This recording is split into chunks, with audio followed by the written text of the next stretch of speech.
Madame la secrétaire générale du Conseil danois pour les réfugiés, Madame Charlotte Svante, pour sa présentation extrêmement humaine et concrète.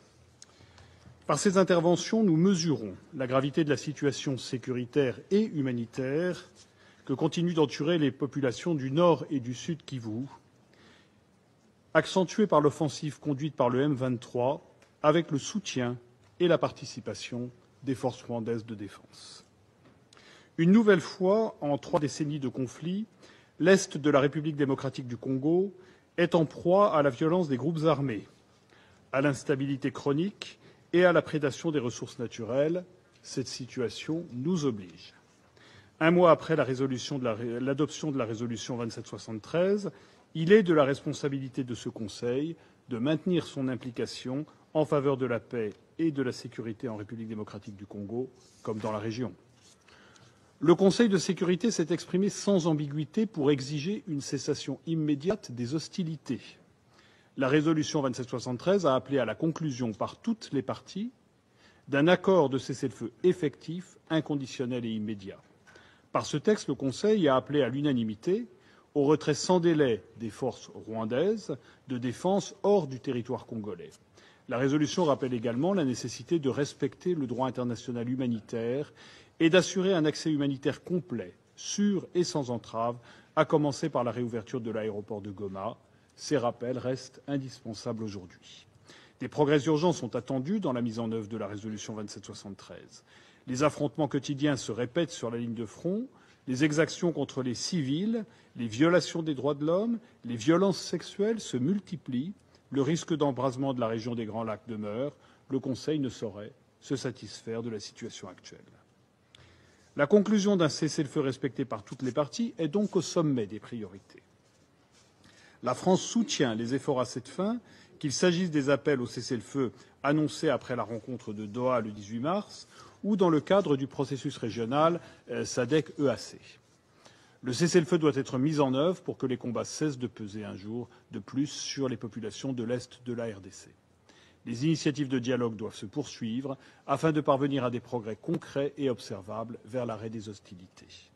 Dans ce contexte, les processus régionaux de médiation ont vocation à jouer un rôle clé pour amorcer la sortie de crise dont nous avons besoin. La France a soutenu le processus de Luanda et Nairobi et continuera d'appuyer tous les efforts régionaux permettant de progresser vers un règlement durable du conflit, dont le processus EAC-SADC.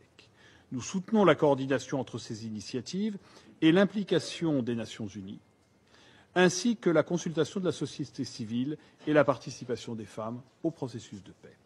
Je salue également l'engagement de l'Angola et de son président, João Lourenço, qui a œuvré sans relâche à promouvoir le dialogue et définir les paramètres concrets d'une solution négociée en vue du retrait complet des forces rwandaises et de la neutralisation des FDLR par la République démocratique du Congo. Il est essentiel de continuer à bâtir sur cet acquis. Enfin, je souligne l'importance du rôle de la MONUSCO, qui évolue dans un environnement dégradé et se voit trop souvent entravé dans son action par le M23. Son mandat de protection des civils doit être pleinement mis en œuvre dans toute sa zone de responsabilité. La MONUSCO dispose de capacités adaptées pour participer à la surveillance d'un cessez-le-feu une fois un accord conclu. Cela nécessite qu'il soit mis fin aux pressions à son encontre. Les attaques contre les casques bleus, susceptibles de constituer des crimes de guerre, ne sauraient être acceptées. Il en va de même pour les entraves à la liberté de mouvement de la MONUSCO ou à l'exercice de son mandat. Madame la Présidente, la résolution du conflit dans les Grands Lacs suppose un engagement de bonne foi de toutes les parties autour de la conviction qu'il n'existe pas de solution militaire. Elle nécessite aussi une implication continue de ce Conseil, en lien étroit et constant avec les efforts régionaux. La France poursuivra son engagement en faveur de la souveraineté et de l'intégrité de la République démocratique du Congo et en faveur de la paix et de la stabilité dans toute la région. Elle réaffirme son entier soutien envers la MONUSCO et sa chef, Mme Bintou Keïta. Je vous remercie. Le contexte politique et sécuritaire reste tendu en raison de l'expansion dans l'Est de la République démocratique du Congo de l'Alliance Fleuve Congo AFC et du mouvement du 23 mars M23 soutenu par les forces de défense rwandaises. Cela a conduit le Conseil à tenir des sessions urgentes les 26 et 28 janvier ainsi que le 19 février et celles-ci ont abouti le 21 février à l'adoption de la résolution 2773.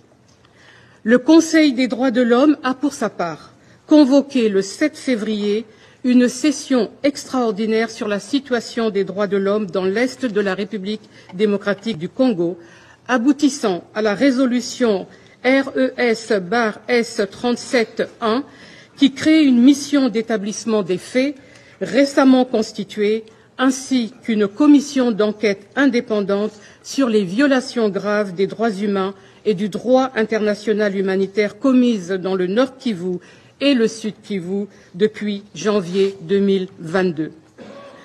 Cette initiative renforce les efforts similaires entrepris par la Cour pénale internationale pour traiter les crimes commis au Nord Kivu durant cette période. Mrs. President.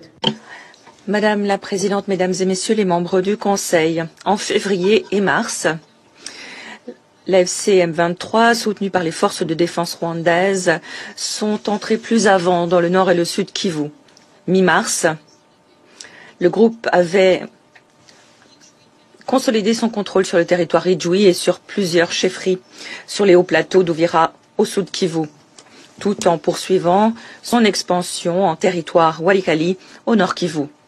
Aujourd'hui, l'AFC M23 contrôle de vastes pans des deux provinces, Nord Kivu et Sud Kivu, et menace de s'étendre dans les provinces de Chopo et de Maniema. L'AFC M23 a aussi continué de mettre en place une administration parallèle, nommant récemment un gouverneur, 2 vice-gouverneurs et un maire à Bukavu, Sud Kivu.